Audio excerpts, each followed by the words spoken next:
आशा करते हैं आप सभी अच्छे होंगे। करीब 1100 शब्दों का लेख विशाल शॉर्ट हैंड क्लासेस के माध्यम से आप तक पहुंचाया जा रहा है, जिसकी गति 100 शब्द प्रति मिनट रहेगी। डिक्टेशन को बिना कॉमा, पूर्ण विराम, पैरा के बोला गया है।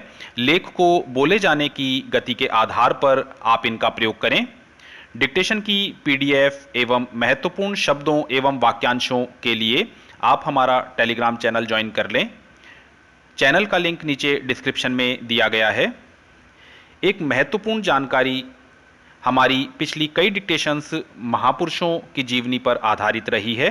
हाल में अधीनस्थ बोर्ड द्वारा जारी ट्रायल पैसेज में भी युग निर्माता स्वामी श्री विवेकानंद जी पर ही लेख था। इसलिए हमारे सभी डिक्टेशंस को आप अति महत्वपूर्ण जानकर इनका बार बार अभ्यास कर लें। तो चलिए शुरू करते हैं। स्टार्ट। यह देखकर कितना विचित्र एहसास होता है कि जिस देश में बुजुर्गों की सेवा धर्म मानकर की जाती है, वहाँ वृद्धा आश्रम की जरूरत महसूस की जाने लगी है।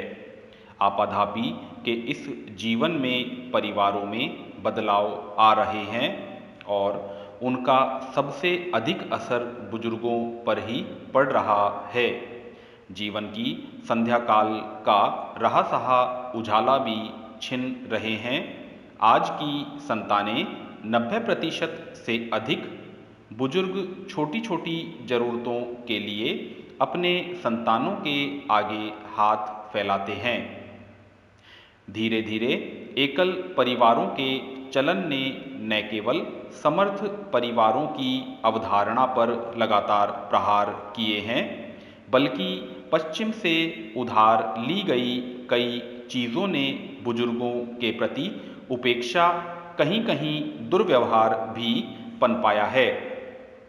माता पिता की सेवा को ईश्वर की आराधना के समान माना गया है, लेकिन बदलते समय से बुजुर्गों के प्रति बदलते रवैये की चिंताजनक तस्वीर सामने आ रही है। पारिवारिक रिश्तों की इस गिरावट का सबसे अहम पहलू भौतिकवाद दृष्टिकोण ही है। हम बिना आगे पीछे देखे इस अंधी दौड़ में शामिल हो रहे हैं। उपेक्षाएं बढ़ती जा रही हैं और आय के सीमित साधनों ने स्वार्थ की पहली पायदान पर खड़ा कर दिया है। स्वार्थ के ही कारण संतान का माता पिता या अन्य बुजुर्गों के प्रति भाव कम हो रहा है। जिंदगी की नींव रखने वाले माता पिता आज जिंदगी का बोझ बनने लगे हैं। वाक्य में ही जीवन भर की कमाई बच्चों के नाम कर देने वाले माता पिता भी बुनियादी जरूरतों के लिए कोर्ट में जाने को मजबूर हैं। दूसरी ओर बच्चों से बुजुर्गों को बचाने के लिए सरकार भी कानून को पुख्ता करने के हक में है।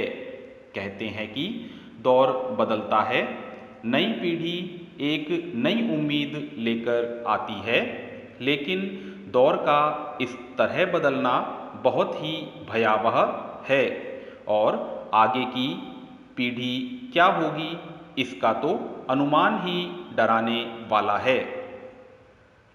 एक 35 साल का बेटा अपने बूढ़े पिता को लेकर कार में अनाथालय लेकर जा रहा था। जैसे ही गाड़ी गेट के पास रुकी, उसकी पत्नी का फोन आया। वह बता रही थी कि आप अंदर जाएंगे तो मना कर देना कि पापा कोई भी त्योहार को घर नहीं आएंगे, वहीं मनाएंगे। तभी उसने देखा उसके पापा और अनाथालय के मालिक बहुत घुल मिल कर बात कर रहे हैं, जैसे बहुत पुरानी और घनिष्ठ मैत्री है। तब वह अंदर जाने के लिए मुड़ा। उसके पिता अंदर कमरा देखने के लिए गए। उसने मालिक से पूछा, आप मेरे पिता को जानते हैं? वे बोले, हाँ, अच्छी तरह से। हमारी बहुत पुरानी दोस्ती 30 साल से है। जब वे 30 साल पहले यहाँ आए थे, यहाँ से वे 5 साल के लड़के को गोद ले गए थे। तभी से हमारी दोस्ती है। उस नौजवान की आंखें आंसू से भर गई। मैं यहाँ पर एक एक परिवार की सच्ची कहानी है जो बताने जा रहा हूँ। एक दंपत्ति की 3 बेटियाँ और एक बेटा है। बेटियों की शादी कर दी, वे अपने अपने ससुराल चली गई। बेटे की भी शादी कर दी और बहू घर में आ गई। कुछ वर्षों तक तो ठीक ठाक चलता रहा। जब बेटे के भी 2 बेटे हो गए तो बेटे बहुओं को माता पिता बोझ लगने लगे और माता पिता को किसी न किसी बहाने परेशान करने लगे और अलग होने के लिए कहने लगे। माँ तो माँ ही होती है। बेटा जब अलग होने की बात करता तो माँ उसे समझा बुझाकर शांत कर देती थी। व्यापार में घाटा बताकर वह माँ से लाखों रुपए भी ले चुका था। आए दिन उसकी पत्नी सास ससुर से झगड़ा करने लगती। 70 वर्षीय महेश कुमार और उनकी 65 वर्षीय पत्नी ने बेटे से कहा कि परिवार का सारा खर्चा महेश कुमार ही उठाते थे। वे सेवानिवृत्त सरकारी कर्मचारी थे।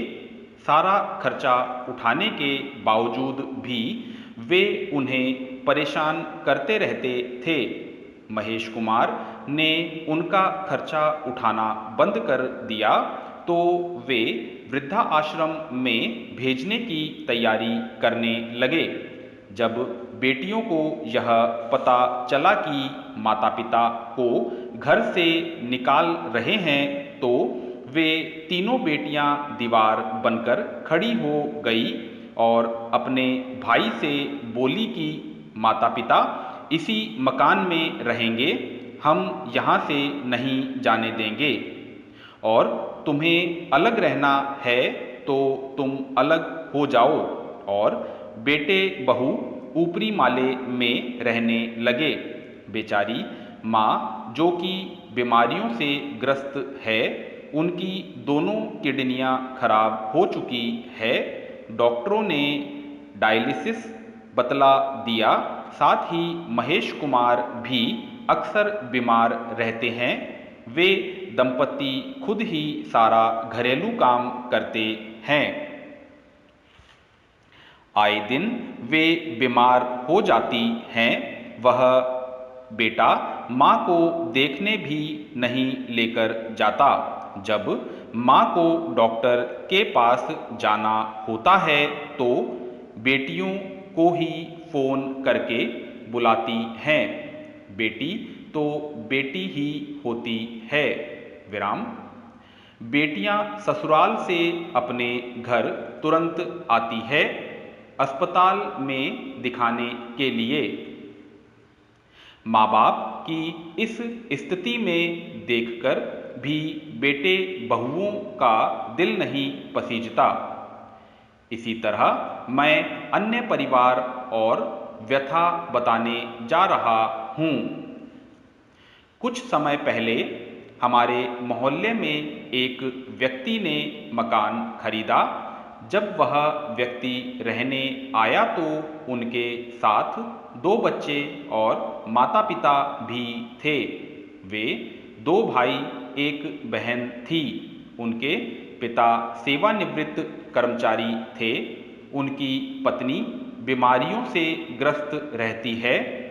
उनसे चला फिरा भी नहीं जाता। दोनों बेटों ने पिता के मकान को बिकवा दिया और दोनों ने ही अलग अलग मकान खरीद लिया। उन पैसों से कुछ समय तक तो अपने माता पिता को अपने पास रखा। फिर वो बोलने लगा कि पिताजी, इस मकान में 2 ही कमरे हैं और मेरे बच्चे भी बड़े हो रहे हैं। बच्चों को पढ़ने के लिए एक रूम चाहिए, यह मकान छोटा पड़ता है। यह कहकर उनको कहने लगा कि मैंने वृद्धा आश्रम में बात कर ली है और वहाँ पर आपको सारी सुविधाएं मिलेगी और 20,000 रुपये आपको प्रति माह देने होंगे। माता पिता को यह बात सुनकर दुखों का पहाड़ टूट पड़ा।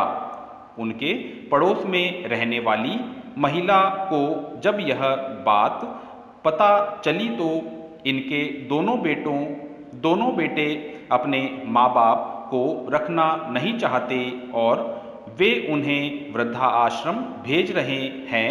तो उन दोनों बेटों को भला बुरा कहा कि पहले तो इनका मकान बिकवा दिया, अब वे लोग इस उम्र में कहाँ जाएंगे और इन्हें मैं रहने की व्यवस्था मैं स्वयं करती हूँ। और उसने अपने पति से कहकर रहने की सारी व्यवस्था कर दी। भला हो उस महिला का जिसने वृद्ध दंपत्ति को वृद्धा आश्रम से बचा लिया। संपूर्ण समाप्त। आशा है आपने यह डिक्टेशन पूरा लिखा होगा। डिक्टेशन का हिंदी अनुवाद करके इसे PDF से मिलान कर लें। आपको अगर हमारा यह प्रयास पसंद आया है तो हमारे चैनल को सब्सक्राइब करके बेल आइकन प्रेस करें और चैनल को ज़्यादा से ज़्यादा शेयर करें। धन्यवाद।